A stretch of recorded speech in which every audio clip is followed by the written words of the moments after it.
everybody, this is Kohdok here. Well, it's March 5th, and that means it's my birthday. So, it's my birthday, they gave me the day off. I figured I'd do something incredibly radical and unexpected and do a Bakugan review. Yeah, it's been like 3 episodes since I've gone over any Bakugan, and with my origins as a Bakugan reviewer, I figure out how to do it. Now, the thing is, usually in these specials, I go and I spend all my birthday money on all sorts of new Bakugan products that come with the new season, but the thing is, this year there aren't any. Like I said before, Bakugan has finished its United States run, and for a while I don't think there's going to be anything new. Now, what I'm expecting to happen is, I've heard about the Bakugan anime, I've basically only considered them rumors at this point. I mean, I've seen the Koro Koro Comics thing, but I'm not going to get too excited until I see a trailer or the first episode, maybe not until I see both. Anyway, of course, with Bakugan on the way out, a lot of companies have been trying to fill in the space. I have already shown you Jack Pacific's attempt to try to fill it in with Monsuno, which doesn't seem to be doing too bad so far. It's only been out like, what, a week? And I think the card game only has its official release today, so we still have time to see about that. But I was also interested in discovering that Hasbro was working on developing something to try to take the place of these with these little bot shots here, even though, they technically already had replaced Bakugan with Beyblade. But all we can do now really is hope that Spin Master is going to bring in Bakutech if it really does have an anime in Japan, and it's good like the Digimon Tamers thing like I was talking about. If that really happens, I'd like to see Bakutech here. But, as long as they're happy hemorrhaging money on a pointless series, I don't really have much hope. Anyway, the newest thing that's come out with Bakugan would be the new form of the Baku Trinities. The Baku Trinities, rather than just being the standard Bakugan with the boring silver color that you see on most of them, they are actually new kinds of things, kind of like the stealth Bakugan you saw at Walmart, or the mixtures of the special kinds of Bakugan you saw at the end of New Vestroia. They don't really have the special treatments, but they do have a new assortment of interesting colors and possibilities. So I figured I'd take a look at some of the ones that are in there. So let's get started. First up, a real crowd pleaser, Mutant Helios. Mutant Helios initially had a really short run in the original Mectanium Surge series, but now that he's come out in this set, he's a lot easier to find. He was in a lot of starter sets, so I imagine he'll become pretty common pretty soon.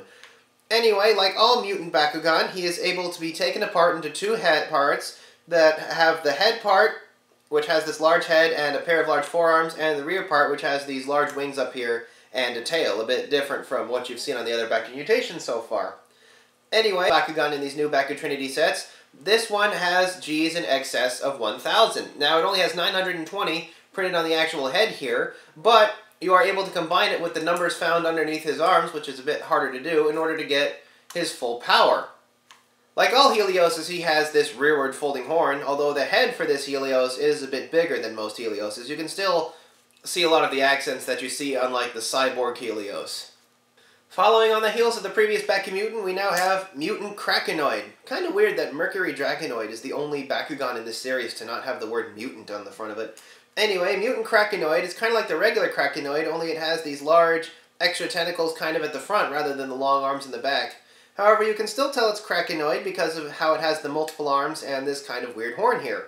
Now, the rear parts have these little wings that are kind of like miniature versions of Mercury Dragonoids and a long fin-like tail. Has a couple of legs that pop out. And again, has a combined total of over 1,000. In this case, the head parts are 900 Gs. Now, a Baku Fusion. This is Radizen. This is Marucho's current Guardian Bakugan in the TV show, and I believe is supposed to be like some kind of Kappa, but this thing honestly doesn't really look much like a Kappa at all. It looks, like everyone else has been saying, this thing looks like a chicken. A chicken, like, you order at KFC and eat deep fried and batter. I mean, it's got this big crest up here, which really is kind of something you only see on a chicken. You don't really see that on a Kappa at all, because Kappas have big bald heads, and it's got these big old chicken feet down here, and it has these chicken wings back here. Radizen is a chicken. And in the show, he looks kind of stupid. I mean, it's possible to make chickens look really awesome, but in this case, I don't think they really tried. Paired up with Radizen is Rockstor. Rockstor has a pretty simple fold-out design, which is a lot like Dual Elfin from the previous series. But what it's really supposed to do is Rockstor is meant to house the parts that allow it and Radizen to combine into something called Beta Core, in that it folds out into a large pair of legs. In Rockstar fuse into this thing called Beta Core, but really it's another one of those silly looking Baku fusions, kind of like the Spatarix and the Strunk have. The thing is, this Rockstar thing, it's just kind of a ride armor. Really, any Bakugan with a peg in the back can get on it. Like, let's see. Yeah, my Maxis Dragonoid can ride on top of it, and you know what? Let me try something. In fact, I think other Baku fusions can ride on it. What does that make this thing? Volchaosator or Beta Chaos or whatever? Look at that, it works. You know, looking at this, I wonder how far I can take this. Power quite like it has not existed before since. Behold the epic power of Maxis Volcaocore! And finally we have Horridian, who is just a basic Bakucore Bakugan. Nothing really all that special about it, other than the fact that it is Anubius's Bakugan. This is another one that people have been waiting for, and I know they come in Chaos, but I'd have to buy like a whole new set in order to get it in Chaos, so I'd much rather trade this one for a Chaos one. This one is Aquas, and is pretty powerful.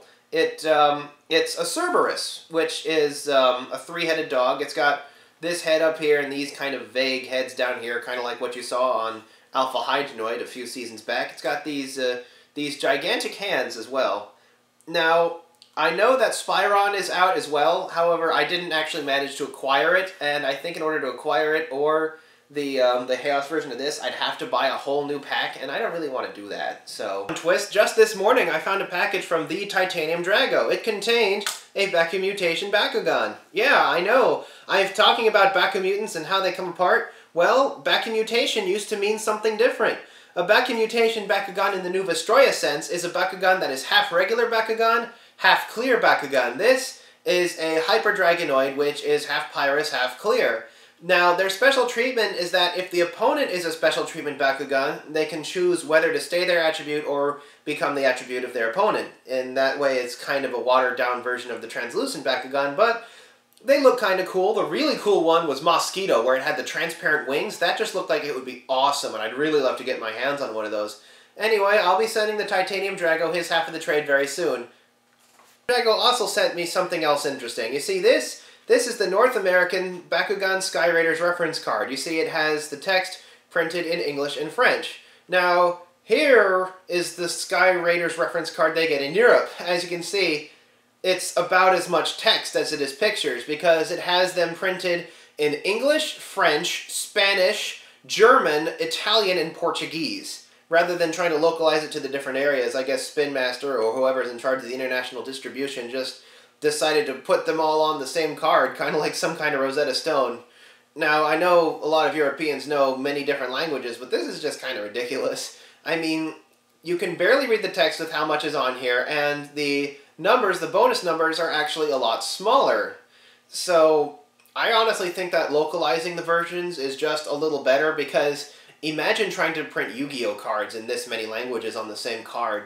I was also sent a magazine clipping that contains prices for a lot of the new Mectanium Surge stuff. Now, the prices actually look similar to what you see in the United States, however they are printed in British pounds rather than US dollars, so these things actually cost a bit more in Britain. I mean, I know these things had gotten out of control here in the United States, but they're just getting crazy everywhere too. Then again, based on the Nerf gun prices I see on the reverse of the ad, it doesn't just seem to be an issue with Bakugan. It seems to kind of be store-wide with whatever clipping this magazine part came from.